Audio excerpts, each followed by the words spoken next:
Dizzee Rascal, right? Yeah. What a name. Firstly, congratulations again. Wait, like, if you could give a name to your favorite kitchen appliance, what would it be? How the fuck did you even come up with that? If you're up here, you never want to leave. You're destined to go places, my brother. I was enjoying the beat. You're the only person I would even consider doing a podcast with. 100%. Hey, just don't take it personal, right? Don't take it personal. That's what I want to say. That's the key. I'm the one and only. I like to. Bars.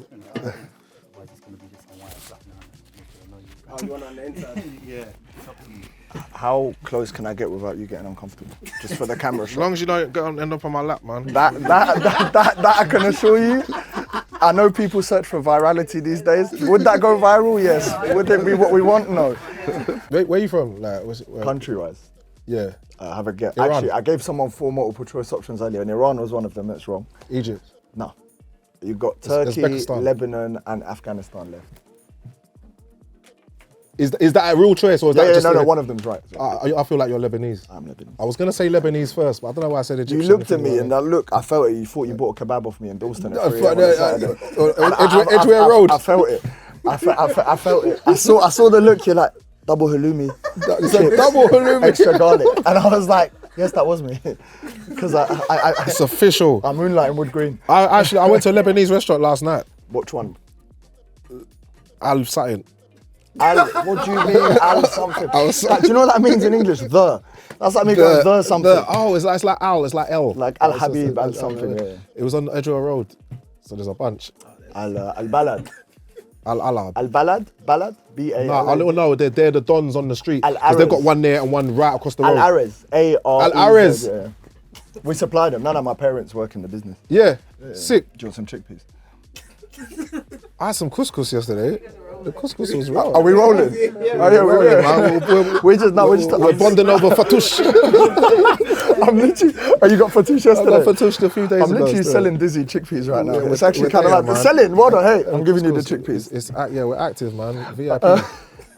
We're going to talk Lebanese restaurants later because we're actually going to circle back to this one. Yes, sir. But 21 years on from the seminal album, Boy in the Corner, you're releasing your 8th studio album. Am I correct in saying that? Yes, sir. Don't take it personal. Come on, say no more. UK, Europe, there's going to be a tour. You're headlining festivals in Crystal Palace Park. I want to ask, from album 1 to album 8, what's the biggest difference? About 20 years. And what happened in those 21 years? Fuck all. Just forget about it. Fuck it, let's go get a kebab. Fuck it, let's do what the hell. Producer Dizzee is a sick guy as well. Yeah. As in, like, I used to read stories that people like Benga and yourself used to produce like grind beats on like PlayStation 1 and Music 2000. To be fair, do you know what it is? Music 2000 was like the first that I know of like loop. Yeah, which able to give you that kind of loop. Yeah, so I made beats on it, but not beats that I ended up pressing up and doing on radio. That was just like one of my first things, and that was DJing as well. Yeah. But the first beats I made were on like Cubase, really, like in school. Yeah. Yeah. Do you, like, would you say, so you were telling me now that you've got back into it now with the new album and you're producing a lot more. You produced parts of this album, I read as well. Yeah, this time I produced, I'd say like just over half. Are you getting your hands dirty with like Ableton, or you're actually just more like a Dr. Dre overseeing production? Nah, I'm You're like, getting your I'm hands dirty. physical. Yeah. No, especially with Ableton, Splice, and then even just like I said, certain keyboards, like anyone knows keyboards, like the Hydrasynth, the Bass Station, Mini Nova, Proteus, all these different keyboards, and just having fun with it. It's more tactile, and as well as just other using samples, just with drum samples or whatever, and drum machines as well. You said there was a period where you kind of maybe lost the hunger for it or stopped. Why did you stop? Because by the time I had Dance With Me and Bonkers and all them massive tunes, I was like getting in with huge producers that kind of had their own sound, and I think after the second or the third album, I think I'd lost the hunger for it. It just didn't feel like I was making anything that was even exciting myself. So I just kind of stopped. You know, I had a coffee on New Year's Eve. I had a double espresso for the first time in my life. In your life? I was slumped, like, it was mad. It was only 9 o'clock as well, man. It was looking techie. But why did it slump you? It's having the opposite effect. No, I was slumped. Oh. And then I had the waitress said, you need to, I'm going to get you a double espresso. I said, yeah. And she took it, and after that, I was beaming all night. Yeah, but the thing is, that's why I don't drink though. I don't drink coffee because it's just, I drink alcohol. I don't drink coffee because it just sends me to another level. I get far too excited when you be around me. I don't know about evil's heavy. I think it's evil, mate. Evil's heavy. Can you talk me through evil? Because you need to sleep, bruv. And anything that's stopping it and giving you a false sense of security and thinking that you don't need to sleep, what goes up must come down, my friend. There you go. Philosophical. I'm going to take you back. Philosophical every day.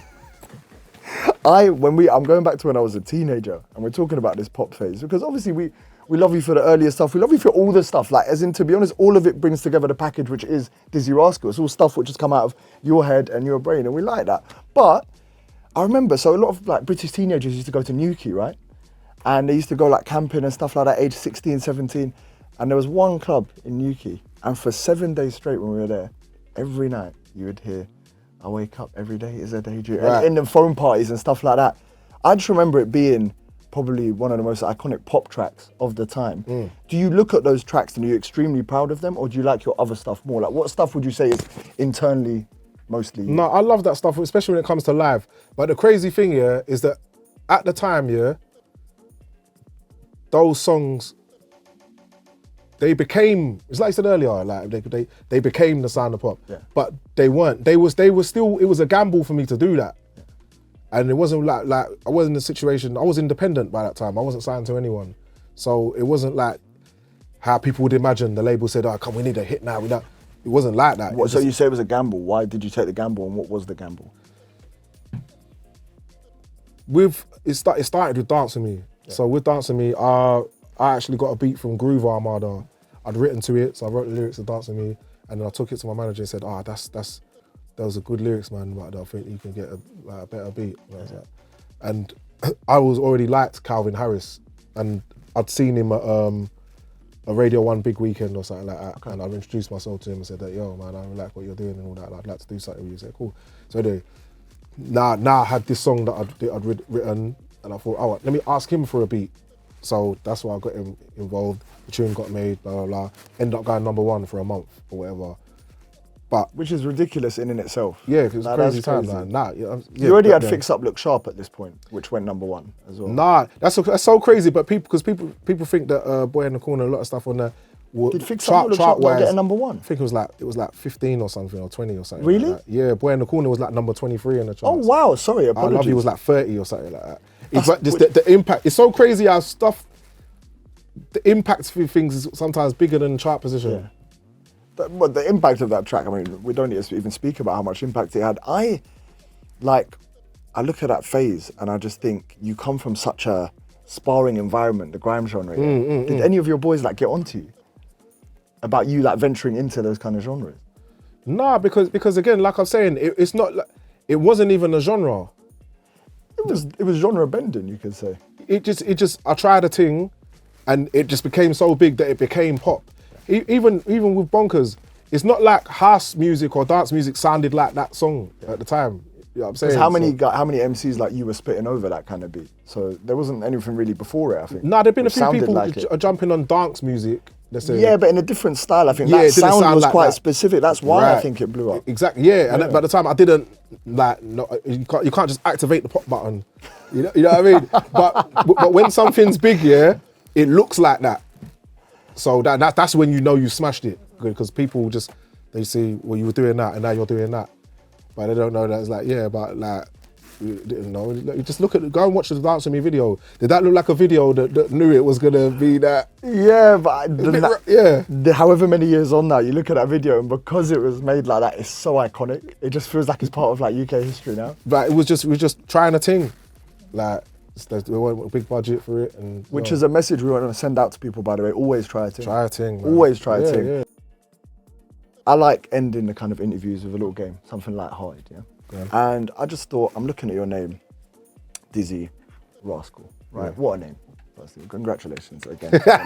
It's so many years, no one's given you the props lately. Dizzee Rascal, fantastic. So I dipped into the Oxford English Dictionary. Yeah. Okay, and I looked at Rascal, and it just said a mischievous and cheeky person. Okay, and there was some sort of extra added meat. That's all I needed to make the game, because I'm just going to ask you in this segment the Rascal questions. All right, the cheeky questions. Okay, and the first question is this: if you could give a name to your favorite kitchen appliance, what would it be?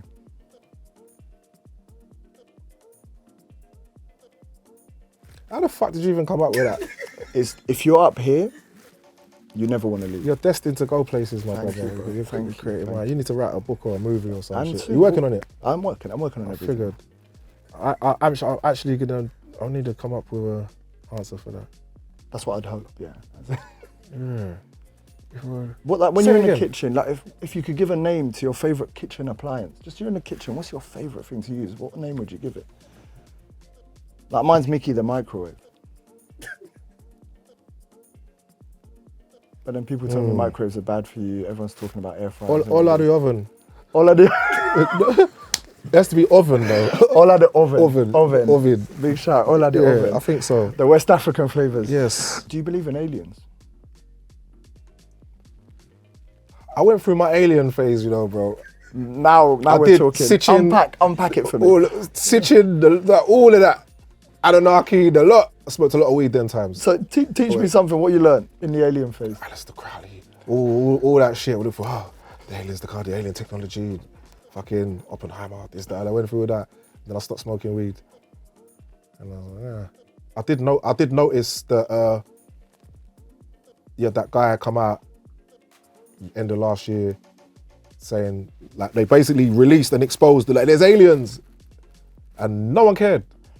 I think. Do you remember? I think the thing is, I think this stuff, if aliens do exist, I have a feeling this sort of stuff will get swept under the carpet by the powers that be, governments and stuff, because I think the general public wouldn't be able to cope with that level of information. No. Last year, it stopped being swept under the carpet. Oh, it was a thing. The geezer went to do a bunch of interviews everywhere and said everything, and no one cared. Was this in Mexico by any chance? Why am I pulling this out of my head? That Am I happened bugging? too. But this guy's American guy, bruv. End of last year, it was all going, and no one gives a shit about aliens. No one cares. We're gonna look it up after. You know what? It's because there's so much.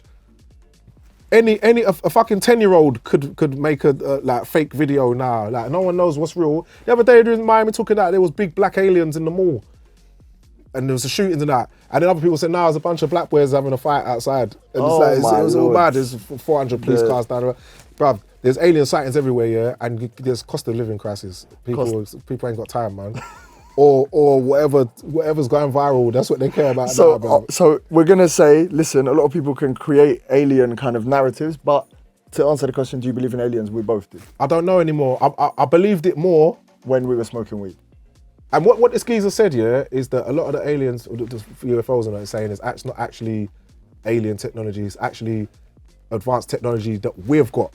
That there's a government above the government or whatever that have developed this stuff, and it's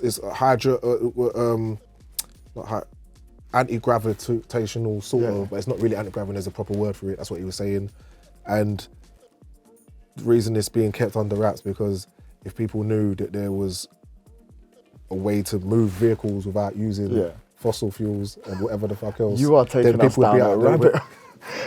That's what the geezer said. Ultimately, and guess what? No one cared. No one cared. That's what I'm saying. Ultimately, what me and Dizzee want is we want answers. So if there are aliens, I don't want answers anymore. I don't even care anymore. It doesn't matter if they're here. So what? At this point, I'm gonna put out so I would say I'm looking for answers. I'm gonna put a call on YouTube. Aliens, if you have YouTube channels and stuff like that, please answer our questions. We spoke. I don't want to talk to you, man. Talk to me. Leave me out of it. I'll give Dizzee. I don't smoke weed no more. I don't want to know. What is an extremely weird food combination that you eat at home but no one really knows about?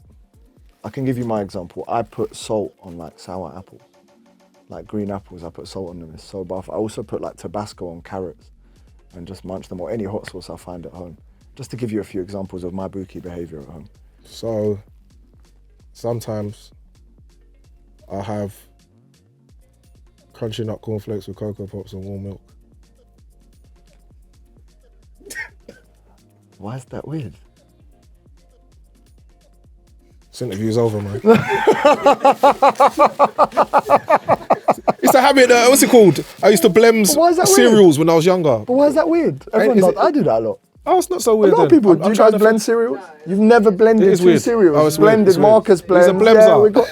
They don't you blended blems. two. No blems in. No cereal. So that's that, innit? What's the strangest profession if you weren't doing rapping or music? What was the strangest profession you ever considered going into, or even considered going into now? I did a work experience at Top Shop.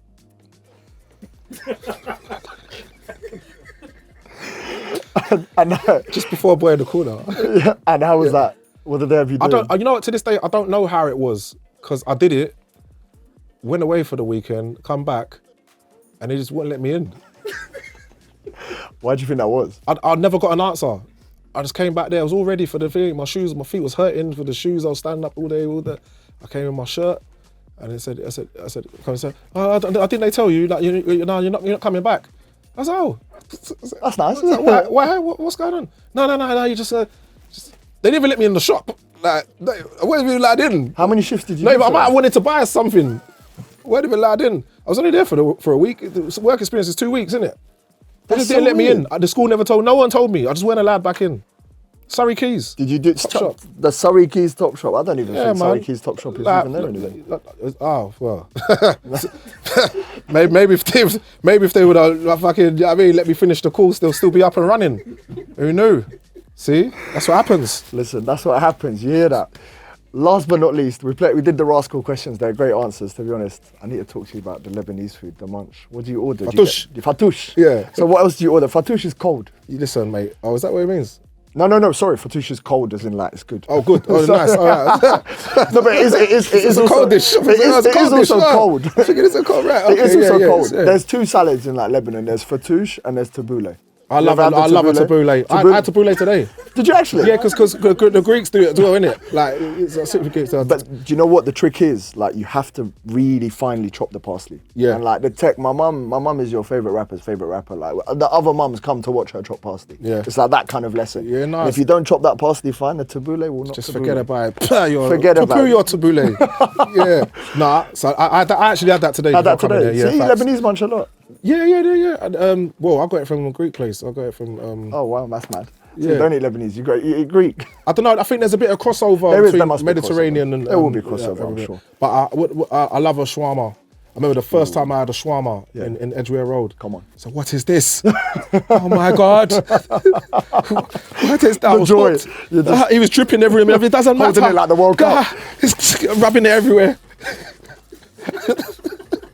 And then, and then, you know, that that pause moment. That was definitely a pause moment. That's my You were pause like moment. this. You were like this, saying it's dripping everywhere. I forgot about that bit. It's dripping everywhere. See, that's why you have to put what's it called? Perspective is everything. Isn't Oh, it? 'Cause my Lord. I didn't see. This is me eating it. That's another pause moment. That's what, isn't it? It's just bare pause. I was enjoying the meat. Hey, we're keeping all of this. Dizzee, I knew today was going to be banter, but Wait. literally. Like Chris Bosh at the finals. Remember Chris Man said Bosh Miami Heat. at the Heat, remember? Just out here with the champers looking like one bad beat. Doing the mouth. Just a bad He forgot himself. beat. Hey, Dizzee, I was going to ask a serious question to ahead. even finish this Go ahead, interview. because there will be serious questions today. My boy, it's been amazing talking to you, honestly. you, I knew it was brother. going to be amazing. No, fine. Let's end it with something serious, Yeah. which is, what do you want from this album? Oh yeah, I've got an album, innit? Yeah. Don't take it personal. I just want everyone to have a good time, vibes to it, listen to it in their car, in their yard, blaze it loud, respect the bass. Live with it, enjoy it, man. Live with it, and show enjoy it. show it to your people then, man. Word of mouth. Say no more. Dizzee Rascal Yes, in the sir. car. Come on, fam. Thank Yeah. you so much. One of the best I've ever done. You're the only person I'd even consider doing a podcast with. 100%.